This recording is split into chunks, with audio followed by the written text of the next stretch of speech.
Hi, everyone. My name is Natasha Tynes, and I'm the author of the novel They Called Me Wyatt. I hope everyone is staying safe and staying home during this difficult and challenging time. And today I'm going to be reading from my novel. I'm going to be reading the first chapter to give you an idea of what the novel is all about. I hope you enjoy it, and I hope that you get the chance to read it someday. So, without further ado, here we go. Chapter 1, April 1st, 2001. Dying was not the worst part, it was what came after dying. I was 25 when I died. The night I was killed was meant to be a night of jubilation to mark my birthday, my entry into quarter life. I was a student from Jordan pursuing my dream of becoming a writer at the University of Maryland. I'd never imagined that my life journey would be cut so short, so suddenly, and on my birthday of all days. Sarah, my Italian friend from the university, organized my birthday bash that crisp April evening at a local brewery in College Park, Maryland. You're going to be a quarter of a century old. We need to celebrate, she told me in her rhythmic Italian accent, a week before my death. I didn't argue. Although I pretended to be ambivalent about the party, I secretly wanted one.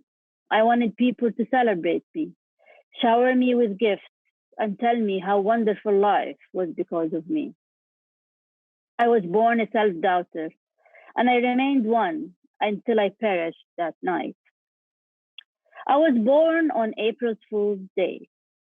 Of the hundreds of days in the year, fate had it that I was to be born on April 1st, a day dedicated to the fools and the pranksters. I had mixed feelings about it. While I liked how animated my birthday made everyone, I also resented the fact that it distracted the revelers from celebrating me. Eventually, the absurdity of my death validated my birthday. The brewery, Park Grill, was a popular spot among us university students, so it felt like a safe choice. Little did I know, it was big into farm to table food and had recently started its own urban garden on the roof of their building, where anyone could lease a small lot and plant their own produce. Sarah was in charge of the guest list. I insisted on keeping the celebration small. Just 3 or 4 people, no more, I told her. My extrovert and introvert selves were always battling, jousting for dominance. I was not impressed by her picks, but I kept my silence.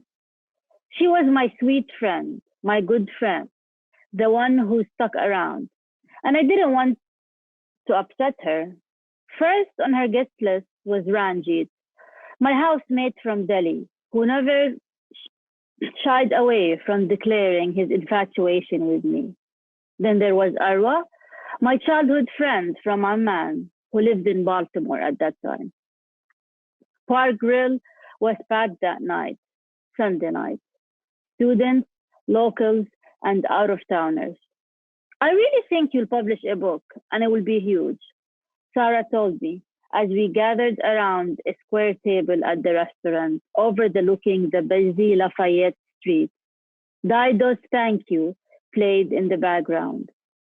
Doesn't everyone secretly dream of publishing a book? I asked. Well, your writing is, how do you say it? Let me think. Sellable. Yes, sellable. And you know what? You write about immigration stuff and Arab problems, and agents love this stuff, she said, as she took a sip from a beer made of passion fruit, one of Park Grill's specialties. We all sipped on passion fruit that night. I just finished this collection, Interpreter of Maladies, she added. Professor Stein recommended it. It made me think of you. I see you're writing something similar with your Jordanian stories. I rolled my eyes. So you're saying it's really not my talent that will get me published, but the fact that I write about those scary Arabs?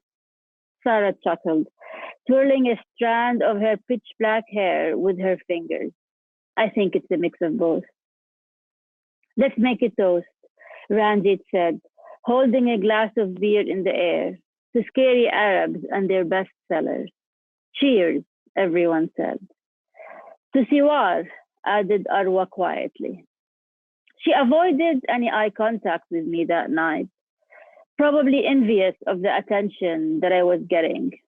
See, that was me, Siwar Salaiha, a student from Jordan, pursuing a degree in creative writing. Siwar, Arabic for bracelet, that piece of jewelry that wraps around your wrist, always around, always omnipresent. I remember quite a lot about my previous life, many details and major life events. But here is my issue. Not everything came back to me. Some details just got lost in the transition, my transition. I'm afraid I'm not a reliable narrator. For example, I can't remember for the life of me why that asshole threw me off the roof of the building that night. I remember him touching me. I remember the shove, his strong masculine hand. Did he say something to me before he pushed me? I've been trying to remember the details of that night for a while now, but my memories are blurry, hard to untangle. There was a lot of noise at that place, and as we were seated around the table, my birthday table, Ranjit was just unbearable. I can't stand how Americans speak slowly to me. They automatically assume brown people are dumb and don't speak English. Hell, I had someone the other day at TVS ask me if I spoke English. He told everyone. That was Ranjit, always trying hard to sound smart. I could see that Arwa liked him. She laughed at all his jokes and listened to him intently while twirling her glass of orange juice. Now I wonder if they ended up together, copulated, made smaller versions of themselves. In one instance, I felt Ranjit rub his thigh against mine, and I wanted to wash myself with bleach. We were waiting for our desserts and planned to head to another brewery when I felt buzzed and claustrophobic. By that time, I was already done with my second beer. I excused myself. I felt it slipping on me, creeping, the dreaded uninvited guest, and on my birthday of all days. The symptoms were there, clear as the sky that night. The fast beating of the heart, the labored breathing, a panic attack. I blamed it on Ranjit and that bitch Arwa. They caused it. I told the group I wanted to go to the roof to check out the restaurant's urban garden. I was slurring my words, a mix of alcohol and heart palpitation, but no one noticed. Of course I lied. I really didn't give a shit about that stupid garden. Hell, I even hated flowers. You should have seen the overgrown weeds in my townhouse. I just wanted to go to the roof to get a breather, to spare my friends the sight of me in panic. I'll come up with you, Sarah said, following me to the elevator door. No, please don't. I'll be right back. I just need a few minutes alone. Why are you doing this? I can't breathe. A panic attack? She asked, a look of worry on her face. I took a deep breath and stared at the ceiling. Yes. Why now? We're having fun. I shrugged. I can't control when they happen. I just need to get some fresh air and do my breathing exercises. It was chilly that night, and she loaned me her black fleece Patagonia jacket. I zipped it up, put my phone in the side pocket, and took the elevator up to the roof. When I got off at the 10th floor, I walked through a long corridor that had office buildings with glass doors. I followed the signs placed on the wall that guided people to the terrace. I reached the metal steel door with an exit sign and opened it.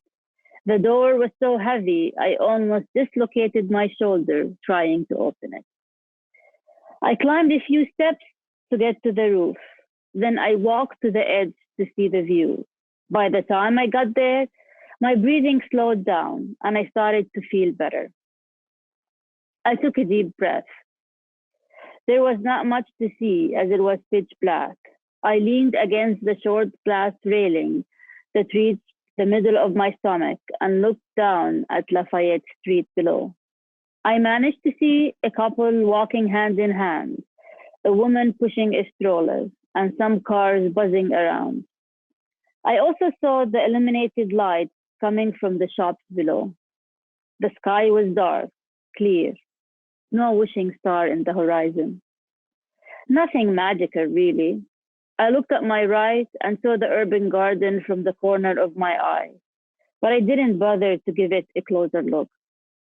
I remember seeing a couple smoking and giggling not far from where I stood. I might have waved to them, but I might not have. I can't recall. I remember passing by a sign on the roof that said maximum capacity 250 people. And I remember wondering if you could really fit 200 people on that roof and if there would be anyone checking, counting heads as people sipped cocktails while Shakira played in the background. I also remember seeing a text message on my phone from my ex-boyfriend, Theo, wishing me a happy birthday. I deleted it. No way. That dick was not going to ruin my birthday. I thought of Salma and Rula. I missed my sisters.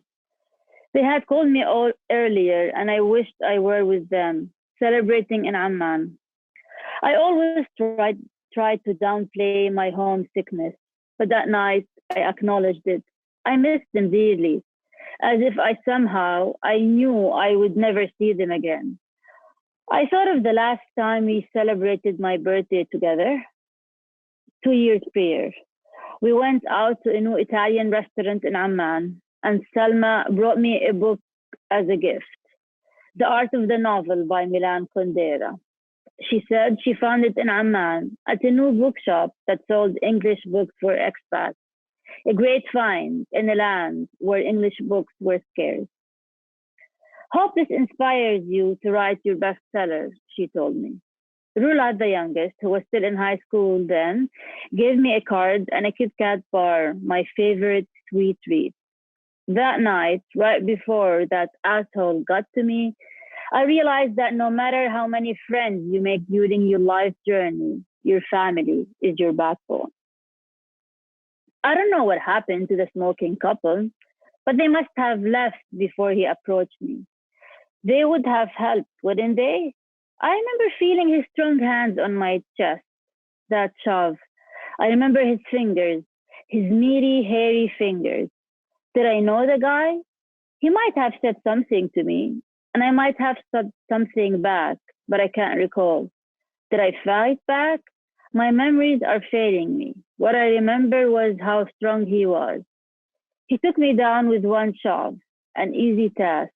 He was battling a size 4 girl whose nutritious intake consisted of salads and ramen noodles.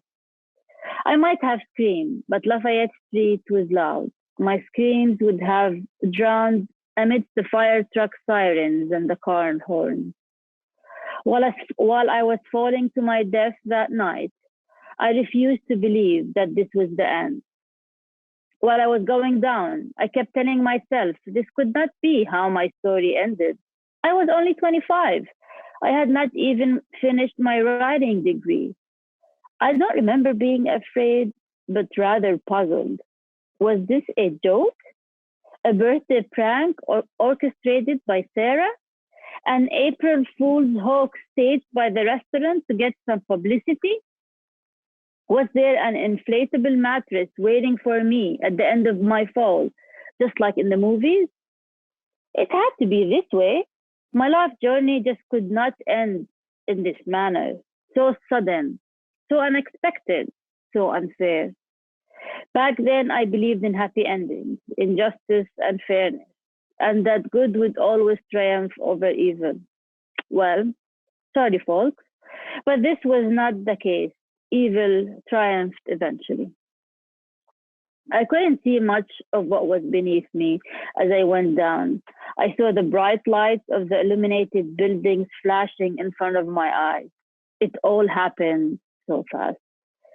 They tell you that you see your life flash in front of you right before you perish. It didn't quite happen that way. I saw random memories that suddenly zipped in my mind the moment before I hit the ground. Me and my cousin Naif kicking marbles on the street in front of our apartment building in Amman, while Rula played quietly with her dolls next to me. Me on a swing on the first day of kindergarten. I saw myself jumping off a diving board in a pool on a hot summer day while my high school friend Amani watched. Crammed in a bathroom with my first boyfriend Ilyas, his hand on my waist, his lips on mine. I saw myself sitting up in my bed in Amman, my mom scolding me, my eyes red, swollen. Then eventually, I saw myself flying flat on my back on the sidewalk of Lafayette Street, wearing Sarah's Patagonia jacket, eyes open, looking at the sky. A pool of blood surrounding my head, my arms rested by my side. In the middle of the pool of blood was a white gray matter. A part of my brain? I heard the woman scream, a wail that shattered glass. Then I heard the baby cry. I saw a couple of men rushing towards me, and then more people rushed. I didn't feel a thing. No fear, no pain. It was what it was. Finally, everything went black, and my journey as steward ended. But let me tell you, what came after death was worse than falling. Thank you for listening. I hope you enjoyed the first chapter. My book is now available on Amazon in two formats, in a print format and Kindle format. I hope you get the chance to read it, and please feel free to reach out and stay safe, everyone.